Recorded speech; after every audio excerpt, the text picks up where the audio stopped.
First law of thermodynamics base करता है law of conservation of energy पे कि किसी भी आइसोलेटेड सिस्टम की टोटल एनर्जी कांस्टेंट रहती है, सिर्फ अपनी फॉर्म चेंज कर सकती है। इसको मैट्रिक में पढ़ा था कि energy can neither be created nor destroyed. अलबत्ता एक फॉर्म से दूसरी फॉर्म में चेंज हो सकती है, यानी किसी भी मौके पे काइनेटिक एनर्जी और पोटेंशियल एनर्जी का सम सेम रहेगा, कांस्टेंट रहेगा। अब इस डायग्राम को देखें। अगर इस बॉक्स को हम आइसोलेटेड सिस्टम समझें, किसी मॉलिक्यूल की स्पीड कम हो रही है तो किसी की टक्कर खाने के बाद ज़्यादा हो रही है, पर टोटल एनर्जी हमेशा कांस्टेंट रहेगी। अब इस law of conservation of energy को सिर्फ हीट एनर्जी के लिए अप्लाई करें तो वो फर्स्ट लॉ ऑफ थर्मोडायनामिक्स बन जाता है, यानी energy can neither be created not destroyed in a thermodynamic system. और इसको यूं भी कह सकते हैं कि सिस्टम्स और सराउंडिंग्स की टोटल एनर्जी कांस्टेंट रहती है। एक थर्मोडायनेमिक सिस्टम को जब हीट एनर्जी दी जाए, जिसे डेल्टा क्यू लिखते हैं, तो वो उस सिस्टम की इंटरनल एनर्जी को इंक्रीज करेगा, जिसको हम डेल्टा यू कहते हैं। और उस सिस्टम में अगर फ्रिक्शनलेस मूवेबल पिस्टन लगा हुआ है तो उसको पुश आउट करेगा, सिस्टम एक्सपैंड करेगा, मतलब वर्क करेगा सराउंडिंग्स पे। अब देखें, जो हीट हमने दी वो कुछ तो यूज़ हो गई इंटरनल एनर्जी ऑफ सिस्टम को इंक्रीज़ करने में, और कुछ कन्वर्ट हुई वर्क करने में। तो ये बन गई हमारी फर्स्ट लॉ ऑफ थर्मोडायनेमिक्स की इक्वेशन। जब हीट सिस्टम में एंटर हो रही हो तो डेल्टा क्यू को पॉजिटिव लिया जाता है, और जब हीट सिस्टम को लीव कर रही हो तो डेल्टा क्यू को नेगेटिव लिया जाता है।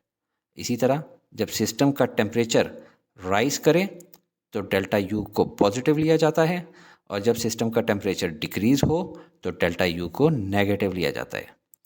First law of thermodynamics three related ideas को सिंगल मैथमेटिकल फार्मूले में एक्सप्रेस करता है। वो कौन कौन से थ्री रिलेटेड आइडियाज़ हैं? नंबर वन, इसमें state variable of internal energy exist कर रहा है, delta U. Number two, conservation of energy का प्रिंसिपल नज़र आ रहा है। जो हीट सिस्टम को दी थी वो दो चीज़ों डेल्टा यू और डेल्टा डब्ल्यू के सम के इक्वल है, कहीं ज़ाया नहीं हुई, एनर्जी कंजर्व रही है। Number three, heat as energy in transit, यानी एक जगह से दूसरी जगह चली जाती है due to difference in temperature, अपनी शक्लें बदल रही है, कहीं हीट है, कहीं इंटरनल एनर्जी और कहीं पे work. First law of thermodynamics को यूं भी लिखा जा सकता है, डेल्टा डब्ल्यू को दूसरी तरफ ले जाएं तो साइन नेगेटिव हो जाएगा। अब सीधा कर लें, इसको यूं पढ़ सकते हैं कि change in internal energy of system equal होती है energy flowing in as heat minus energy flowing out as work. Change in internal energy of system depend करती है upon initial and final state. कौन से पाथ से वहाँ तक पहुँचाए उस पर डिपेंड नहीं करता। इस सूरत में change in internal energy delta U को हम लिख सकते हैं final internal energy minus initial internal energy.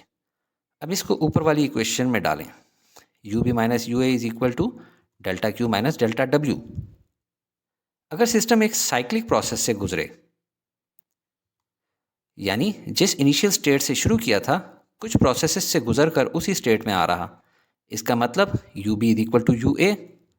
अब इसको इक्वेशन में पुट करें तो बन जाएगा U A minus U A is equal to delta Q minus delta W, यानी zero is equal to delta Q minus delta W. Rearrange करें तो delta Q is equal to delta W. ये equation है cyclic process की। इसको देख के आइंदा आपको याद रहना चाहिए कि जितनी हीट एनर्जी दी थी वो सब की सब यूज़फुल वर्क में कन्वर्ट हो गई है, क्योंकि इंटरनल एनर्जी जितनी शुरू में थी उतनी ही एंड स्टेट में भी है। तभी तो इक्वेशन में से गायब हो गई है, क्योंकि change in internal energy zero है। यही आगे जाके आप आइसोथर्मल प्रोसेस में भी देखेंगे।